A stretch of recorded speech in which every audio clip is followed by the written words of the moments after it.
took over your heads. I mean, the Maghrib, I guess some of you will know, really means the West in Arabic.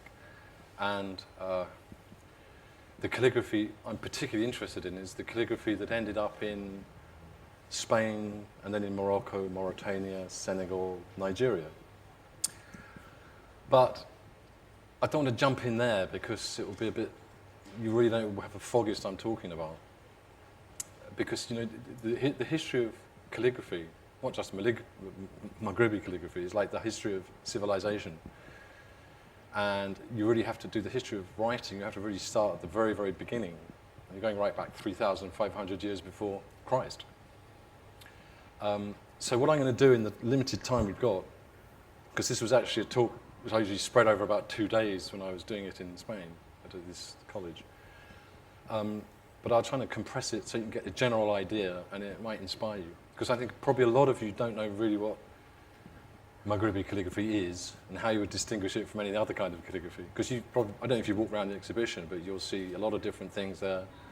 Some of it's very classical, some of it's kind of, I'd say, modernistic, and some of it's very old. But what I'm going to do is, this actually is not Maghribi calligraphy, so I'm going to start off by telling you what it isn't before we get to what it is. And this is just Bismillah ar-Rahman ar-Rahim, so it's a good place to begin because it means, I mean, I don't want to assume everyone here is a Muslim who knows what Arabic is, so I'm going to, forgive me if I'm going for stuff you know already. I begin in the name of Allah, the merciful, the compassionate, the most merciful, the compassionate. Hold on, I'm going to go back to a map now. Right, before I jump back to the beginning, I need a long arm. Up here is Istanbul.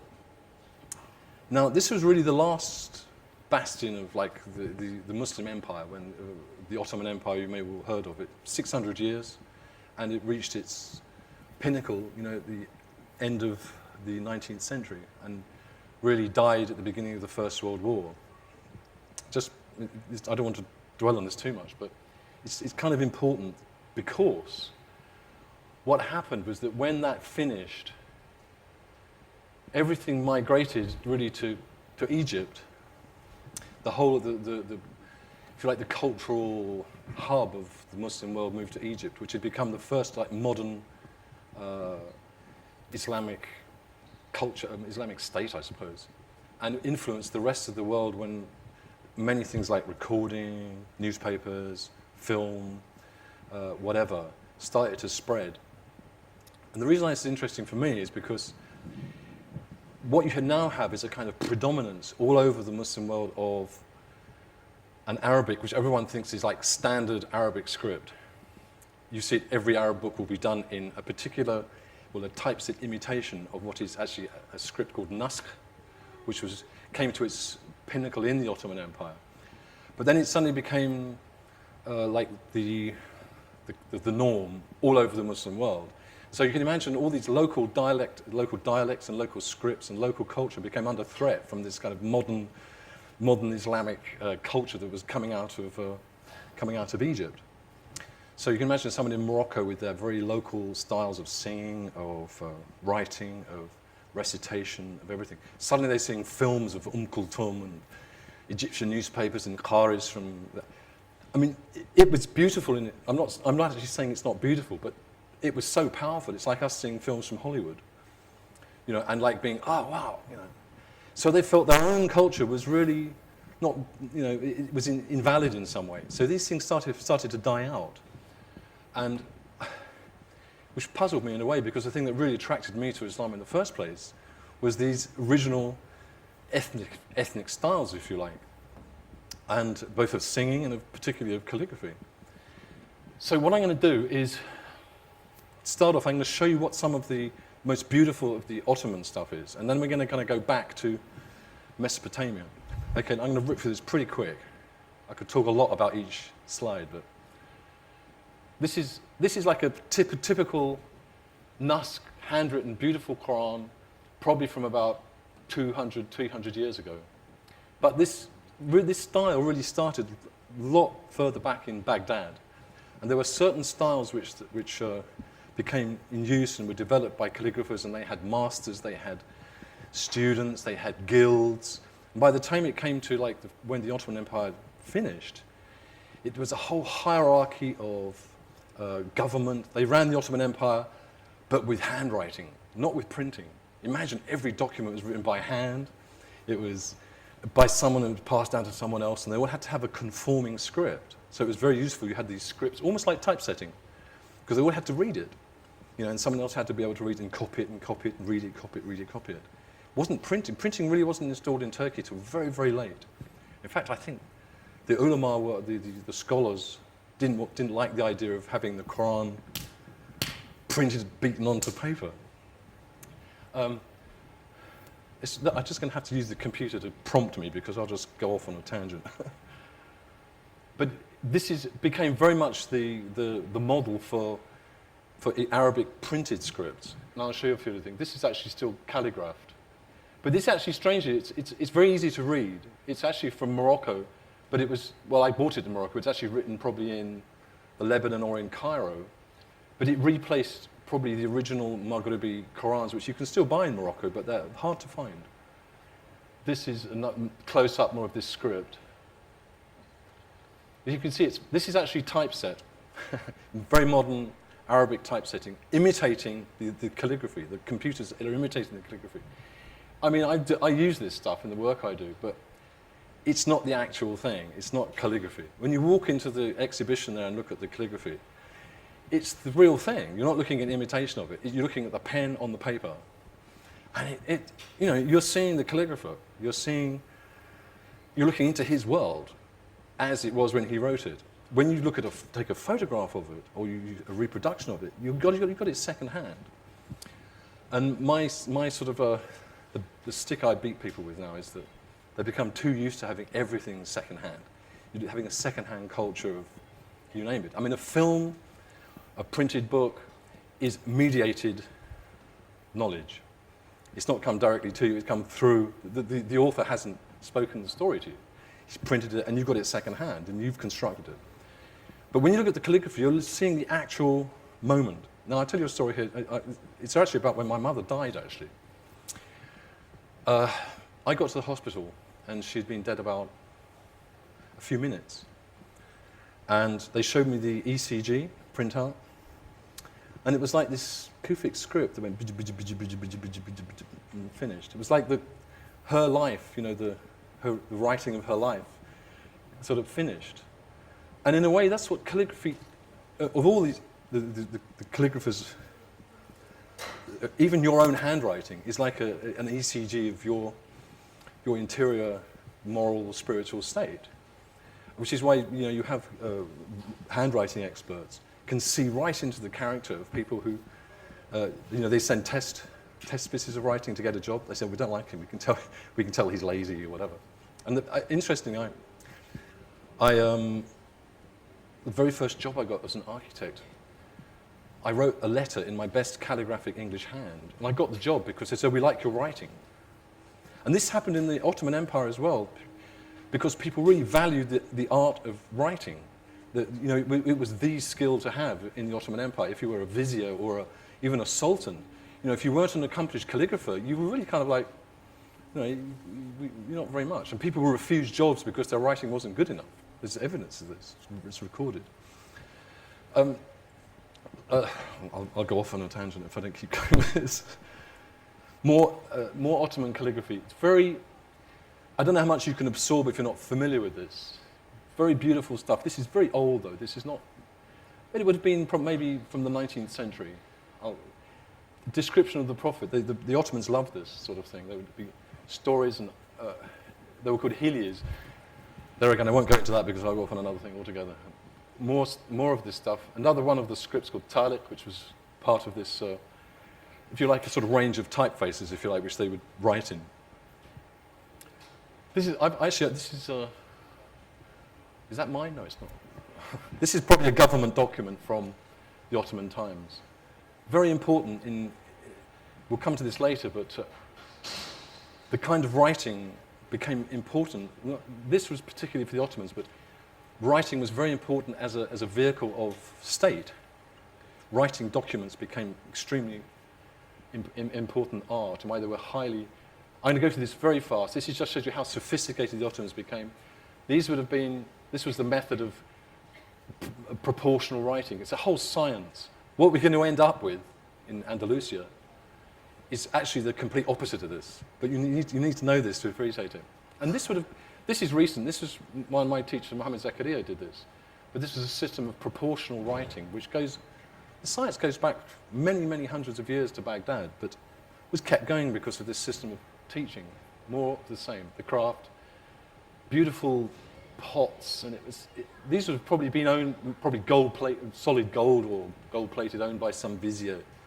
Everyone had these little kits for cutting the reeds, burnishing paper, gold leafing, different pens.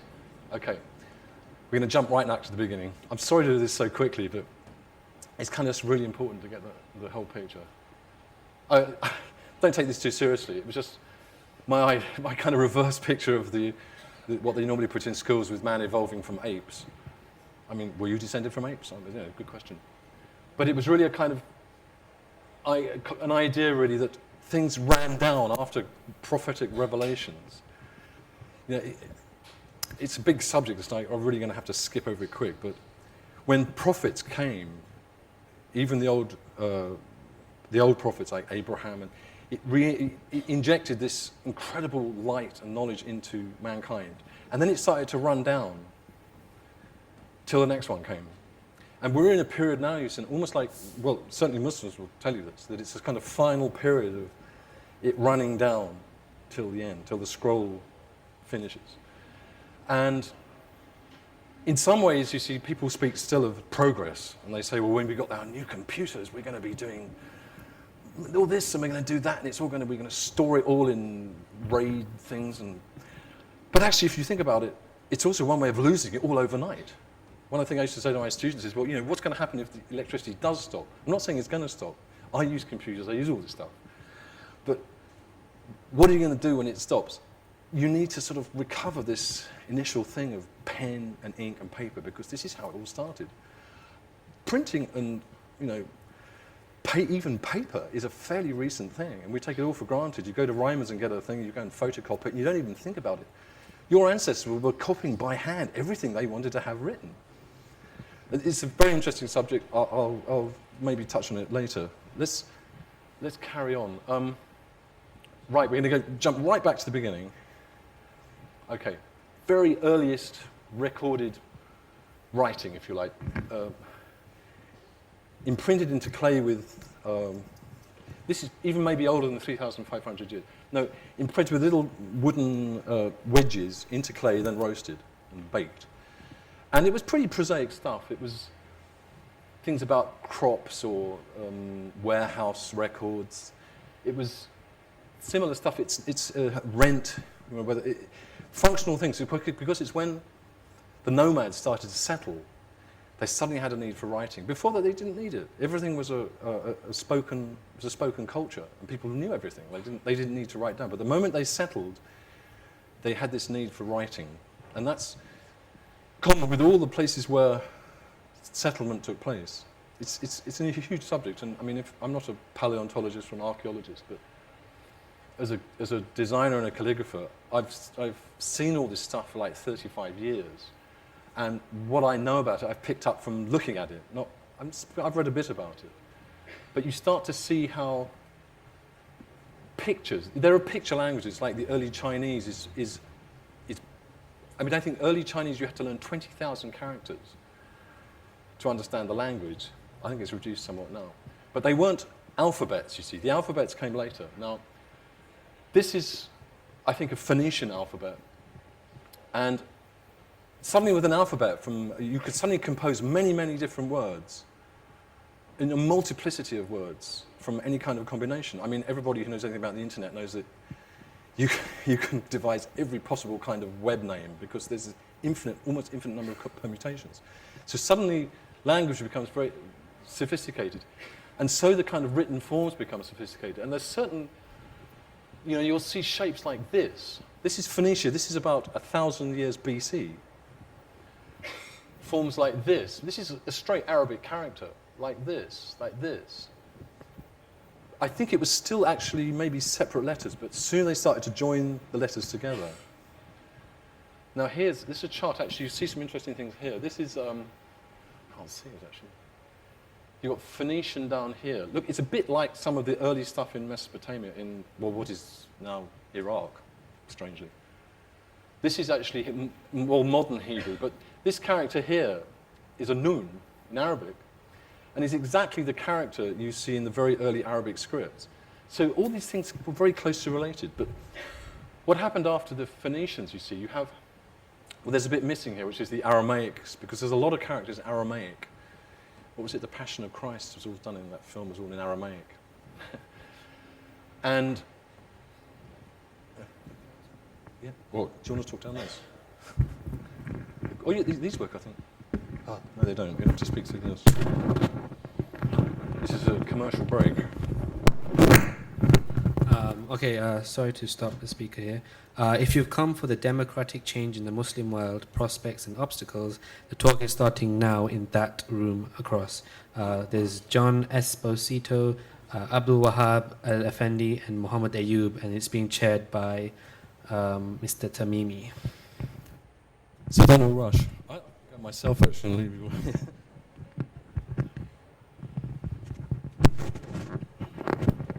Okay, where have we got to? Can you hear me still? It's all right. Right. This is actually what happened. Is the Phoenicians were in sort of Palestine, Syria area, I believe. And what happened is that the language went from the Aramaic. There was a thing called North Semitic. I don't know what that was. But from the Aramaic, it went to the Nabataeans. Now, at the top, I found this is described as Nabataean. Now, the Nabataean culture was a very desert thing in the northern Arabia. And of course, it wasn't really a settled. They were tribes who lived, and they probably fairly nomadic. And any writing they had was very, very crude. It wasn't a craft. But it's already taking on a very Arabic-like appearance. It's not Arabic.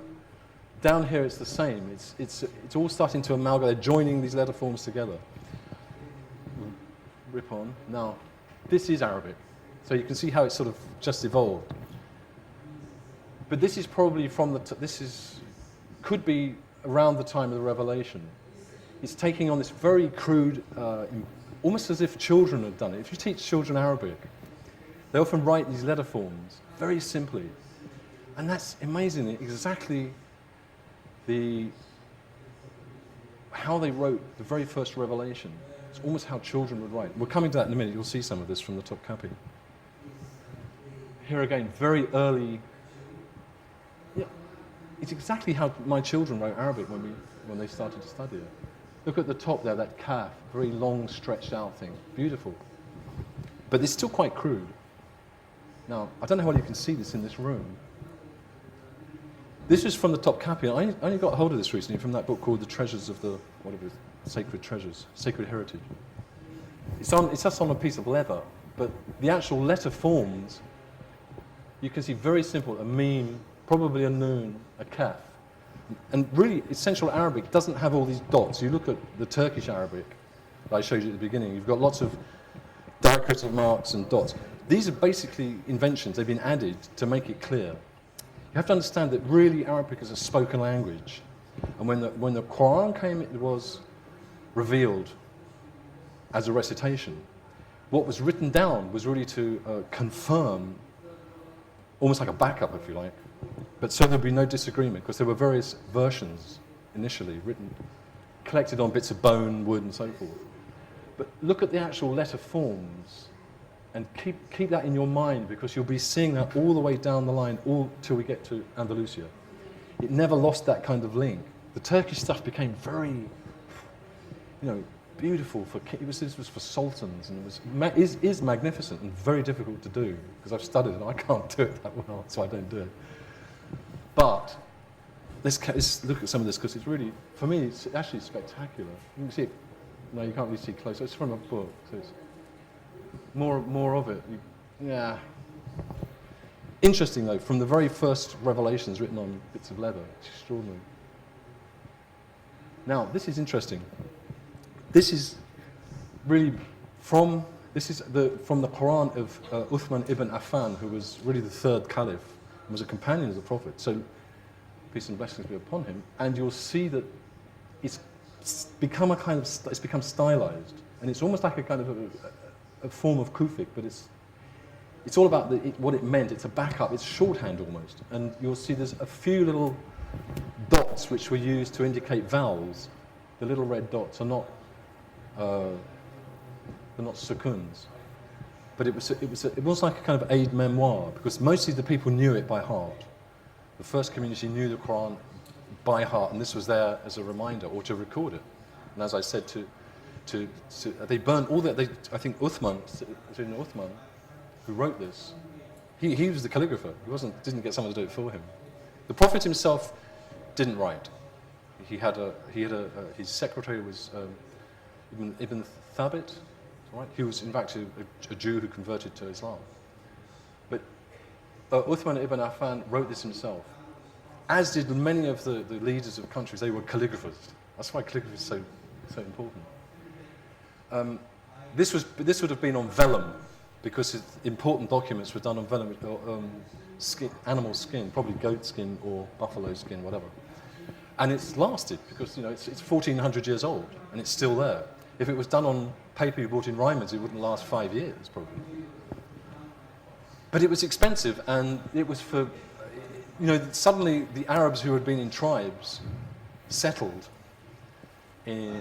after the beginning of the time of Islam, and they were organizing themselves as a state, and they had to have principally the Quran because that was their central document of their state, but they had other official documents. The Prophet wrote many letters to leaders, and so writing became immediately important, whereas before it wasn't. This is interesting. This is more of a kind of cursive hand. This is from Medina. This is actually in the British Library, and Dr. Whaley showed this to me, the actual manuscript, in the 70s.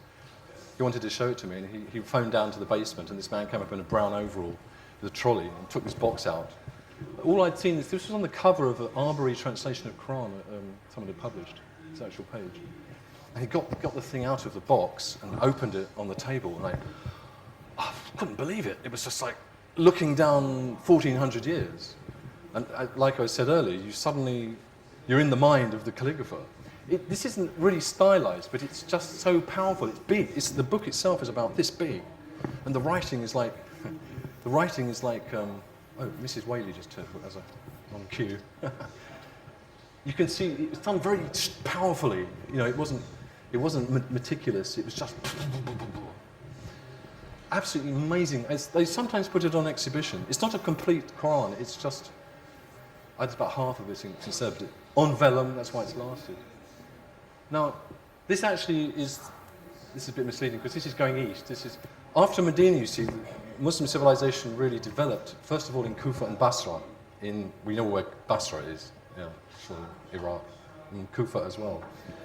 And in Kufa, it started to become quite sophisticated. This was in 10, 20, 30 years of the initial revelation. It all happened so fast. Now, this is classic Kufic script on vellum. I wish I could say the actual thing, these things, because when you see, it's an experience. It's not just you're looking at a picture. You're looking at a picture now. But you can see how the calligrapher has really started to enjoy himself. It's fantastic. I've figured out a lot of these, but I could probably read it. I don't know where this was, but I could identify all the letters there, because I've tried writing this myself in this style. And very often they come to a word would come to the end of the line, and they'd just carry on the next line. The Ottomans would never do that. You would never break a word. You never hyphenate a word. Absolutely forbidden. But then for them it didn't matter. They had no rules. There was no guild of calligraphers. I've got quite a few of these things, but really what's happening, you see. Here we go. Suddenly, very rapidly, the Muslim expansion went right across North Africa to what is now Tunisia, and up into Sicily as well. As you can see, we've gone from here along to Tunisia, which is up there, Kairouan. which was a great centre. Karawan was a great centre of knowledge very early on, and a lot of these relics come from Karawan. They start to introduce gold surah headings. I mean, these are highly valued things. They're quite rare, and they will be hundreds of thousands of pounds or more if they ever came onto the market. But museums don't put them onto the market. They just pay me to do copies. More again, you can see these great chunky things. It's not really like a cursive hand where you just sort of write it and keep going. They're actually shaped. They use some of it with a pen, and then you kind of tidy it up and add things. It's fairly stylized and monumental is the word. Here again you see the red. This would be indicating that's key. More, and there's actually, they've even put in these lines which are rather like what became two dots, indicating that's a kaf and not a mim. But really the basic Arabic is no dots, no harakat, nothing. Getting more and more sophisticated. I've got lots of this stuff I've collected. I'm going to have to race through it. This is interesting because this is when it gets to, it's starting to change now into something which you will see in Andalusia is more like the script which we will end up with. They're starting to make the noons, which initially were like this, they're suddenly starting to curve around like that. Which is kind of a key moment, I think, when they became. Now this is interesting. I'm sorry I haven't got the actual page. It's in the Khalili collection. I think I have to go and get the page from him, actually. It's in London somewhere. This is from Palermo in Sicily, which was the time of Cordoba was another Islamic republic. And to me, it's really beautiful because it's suddenly becoming something different. It's changing. It's becoming more of a text face for.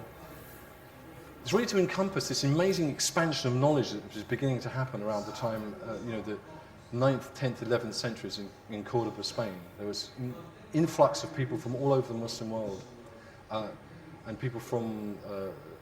If you study Cordoba, it's a whole course in itself. But to deal with all this flood of knowledge and copying of books, translations, the Jewish scholars were translating Greek into Latin, for instance, and but all the scientists like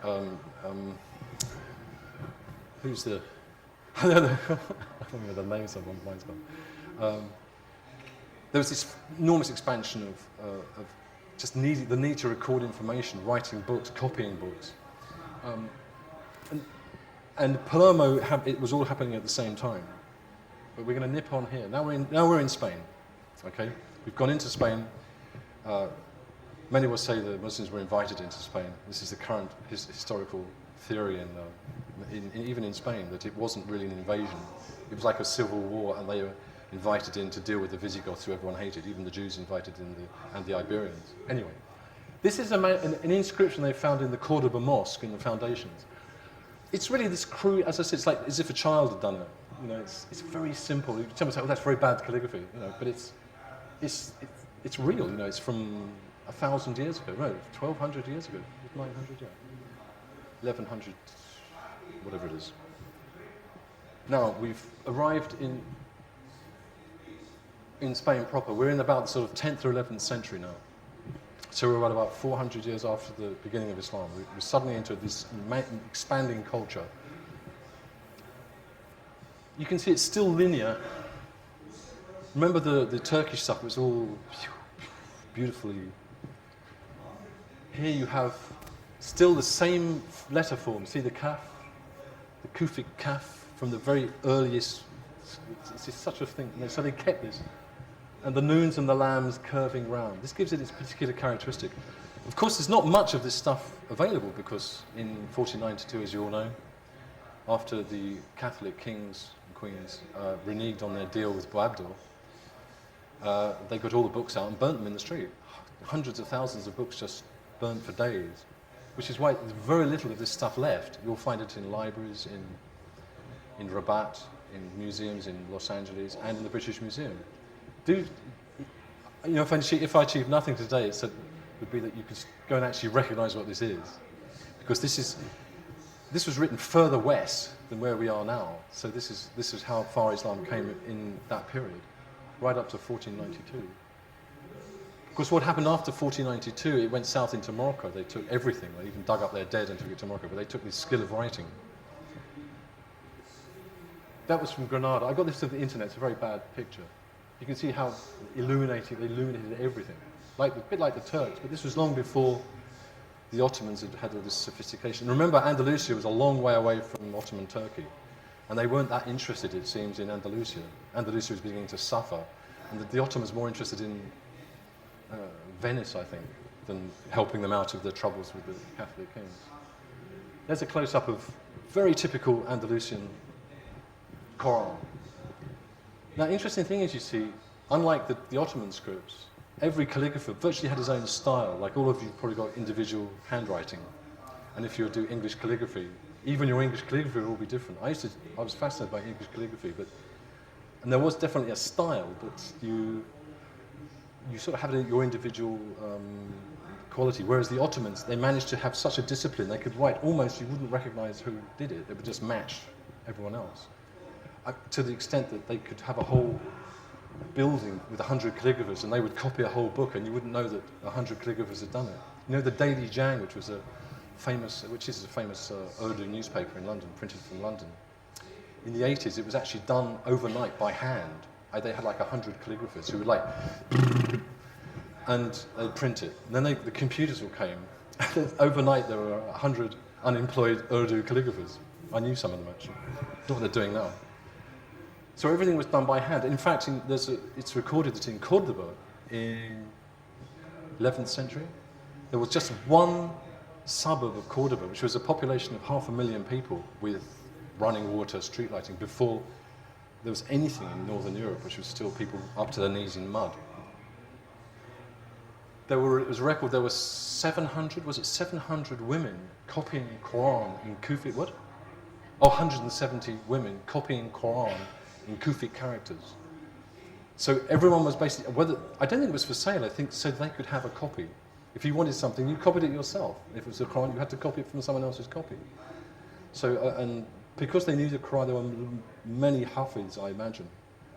They would have to have it sort of approved of. I'm not sure, we just don't know much about it. Everything was destroyed.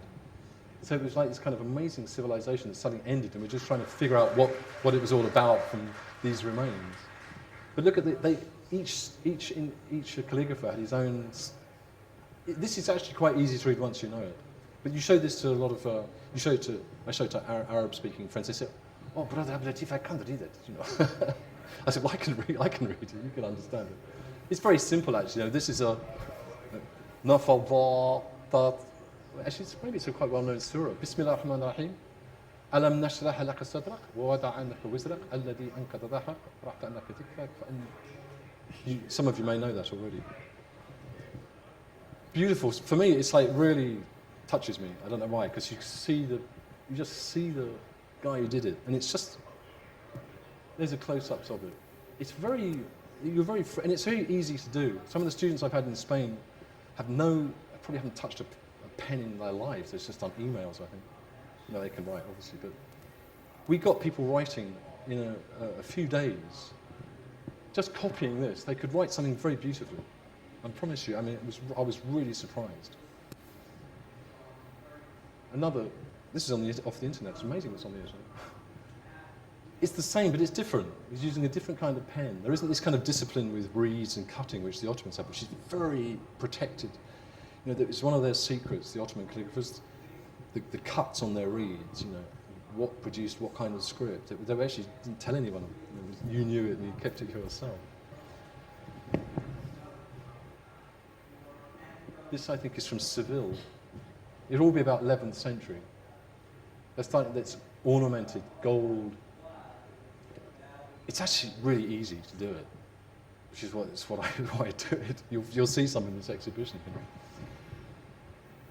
Now, this actually is in Morocco, because obviously this was actually for a sultan. In this light, you can't really appreciate it. If you see the actual thing, it's stunning. Gold and lots of colours. It's just a real joy, you know. And there again, it's not that difficult to do. The reed is just really kind of like a stub of cane. And once you've got the ink and the paper right, it's really quite easy. But you need a kind of model, because there is a style, there's conventions, but you end up with your own individual interpretation. This is a Burda from Morocco as well. It's evolved a bit. They've got little blobs on things. And there's people in Morocco who still can do this script. Now, this is one, I don't know how I've done with time, we're racing on. We're almost at the end. This is actually, I bought this in Fez actually a few years ago, very cheaply, 10 dirham. It's actually a copy of the Burda, which is this, people recite this in Morocco a lot. Now, it's not done for some sultan. I reckon it was maybe about 150 years old, and someone who wanted a copy of the Burda, he wrote it out for himself. I should have brought it with me, actually, could have seen it. But to him, it was readable. To me, it's something, I can really relate to this, because for him, it mattered so much that he had this, that he had the love and the patience and the time just to write it out. But to me, it's a kind of a beautiful script. And if you know the Burda, it's not that difficult to read. Just that there's certain conventions you have to understand. And of course, once you understand this script, this is one reason for keeping it alive. You can go to these big libraries in Mali and Timbuktu. There's a huge library with 10,000 volumes. And a lot of people can't read the stuff because it's in this kind of script. So it's one good reason to learn it. Here's a close-up of it. It's kind of meticulous in a way, but it's got this Andalusian linear quality with the looping noons and wows. And more Andalusian stuff, more cursive, scientific books. This is more ornamental stuff in a kind of Thuluth style, but it's woven in textile. This is all Maghribi. This is a map. It's pretty basic, but this is the astrolabe was invented in Andalusia as a scientific instrument. And Mohammed Zakaria, a teacher of mine in America, he actually makes these things because you make an astrolabe for a place. You could make one for here. And it works. And it will tell you the times of the prayers and all these astronomical calculations. The script, as you can see, very basic, very Kufic and very... now, this looks a bit... It's still, strictly speaking, Maghribi, but he's pretty uninhibited stuff. This is from Moroccan calligrapher, actually, called Al-Qandusi. And he's done whole books like this. This is actually... I can tell you what this is. It's a prayer, actually. It's a prayer on the Prophet.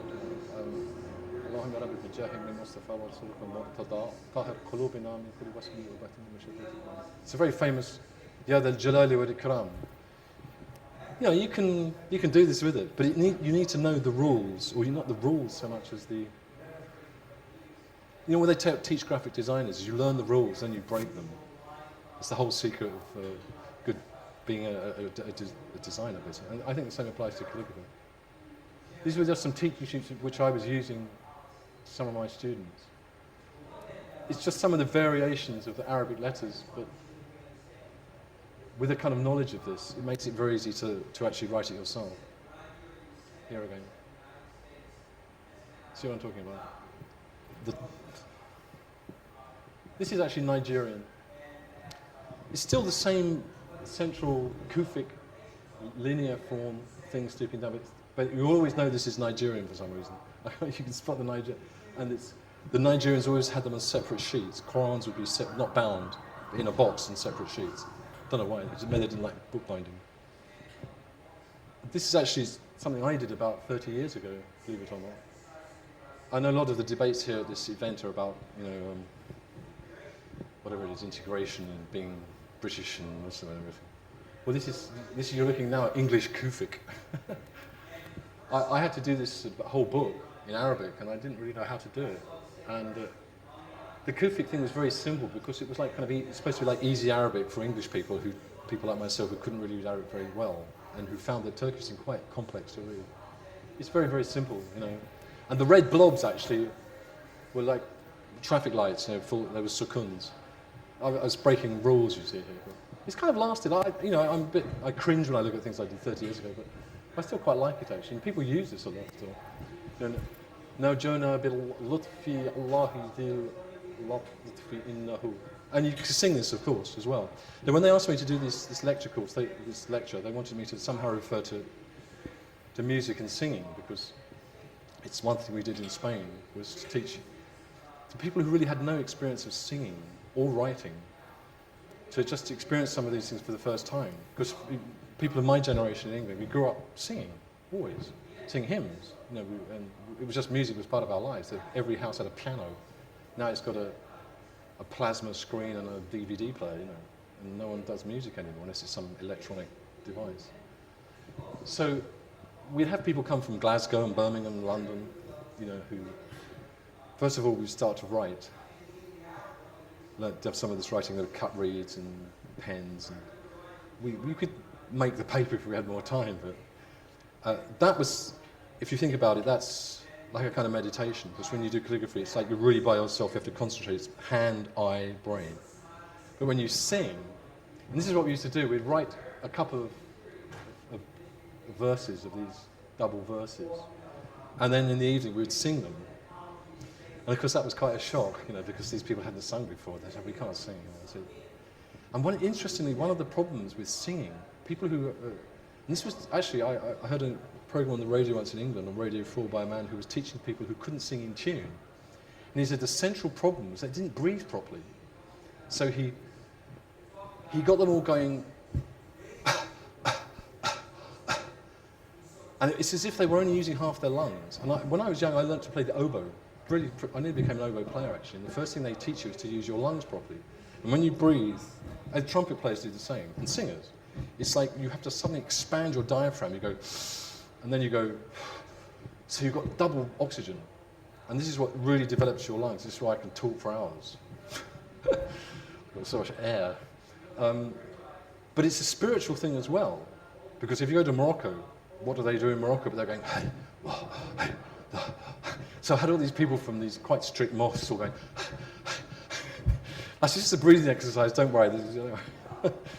And they were transformed by it. Some of these people just couldn't believe it. There was one guy from Liverpool, he says, he's great, can we do it again, please? I feel like I'm 3 feet off the ground.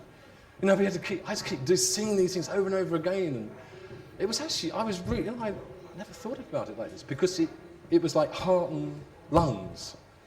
And it was like expansion, but combined with this thing of hand and brain, it was just to see people kind of rediscovering something of humanity. Because the thing that people have lost with their iPods, Islamic pods, iPods, and all of this stuff is that they become passive consumers of everything. And they're not, and also there's this kind of culture of expertism, or I can't do it because I can't do it well. I don't know how much longer I'm going to go on for, but until I'm stopped, I hope.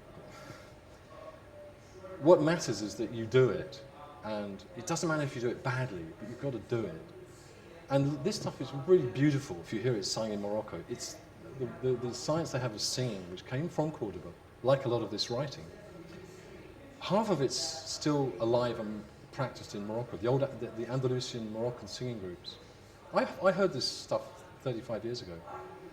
And it's kind of Western. It doesn't sound Arab. It is in Arabic, but it doesn't sound like Egyptian or Syrian. It sounds like Western. The reason why is because it was the culture of Cordoba is what illumined the whole of the Dark Ages of Europe. And much of as maybe I don't know if you saw the Bethany Hughes thing about when the Moors ruled Andalusia, but you can see how from Toledo and before it declined, everything started to move up into Northern Europe. And there's one absolutely true record of that in the Saxon kings and the Scandinavian kings in the 10th and 11th century sent their children to Cordoba for education. This is the proof of it, you see. And so they were bringing all this stuff back up into Northern Europe.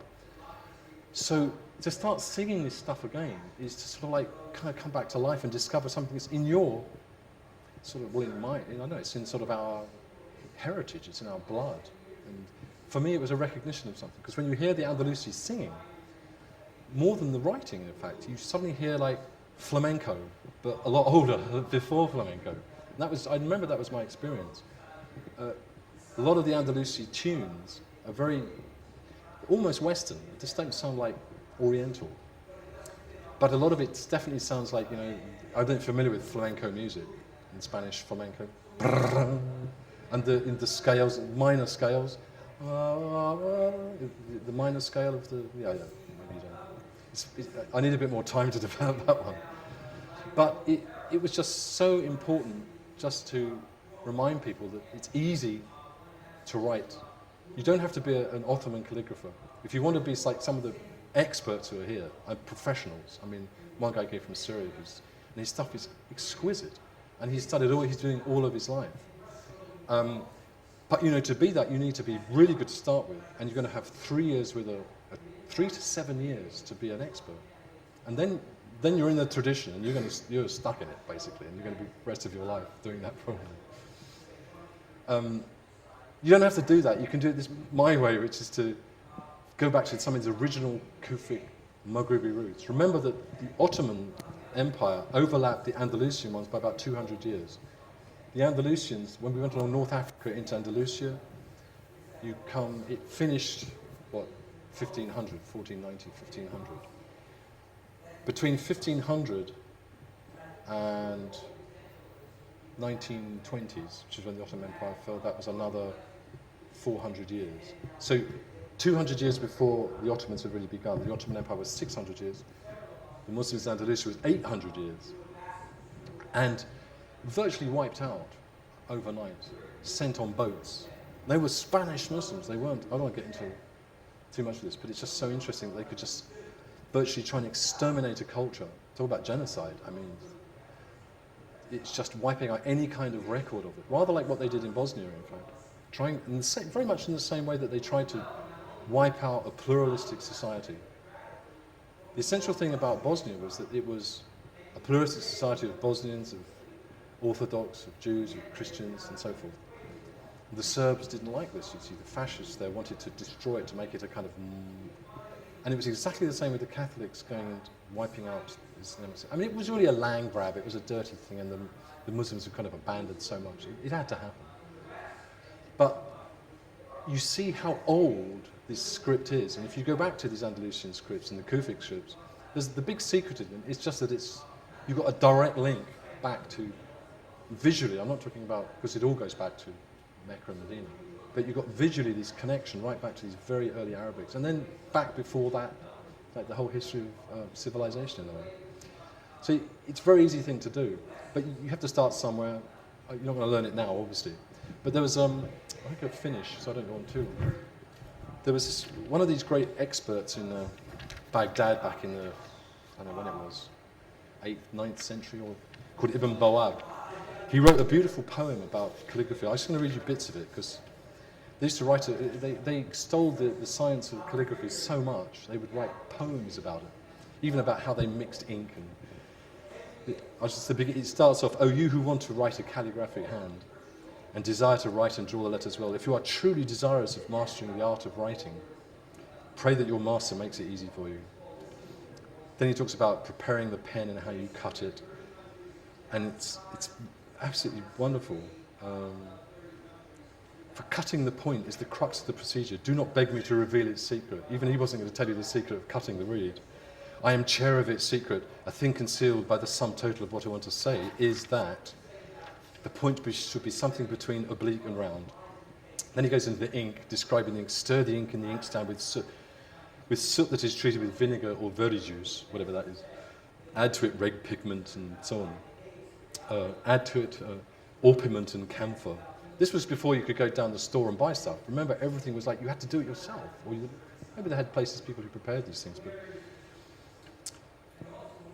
eventually when the ink is fermented, because a lot of these inks they would leave for years. I've tried making ink, and the longer you leave it, the better it gets. And some say they used to do it with the Ottomans used to do it with their reeds. They would put it into horse manure for like years, because with some acid quality would give it this, because they wanted a reed which was not too hard, not too soft, which you could cut, which could not get too soggy when you used it with a lot of ink. And, begin by writing on a wooden slate, wearing it out with a resolution kept free from haste. And then he says, very importantly, do not be ashamed of your bad writing.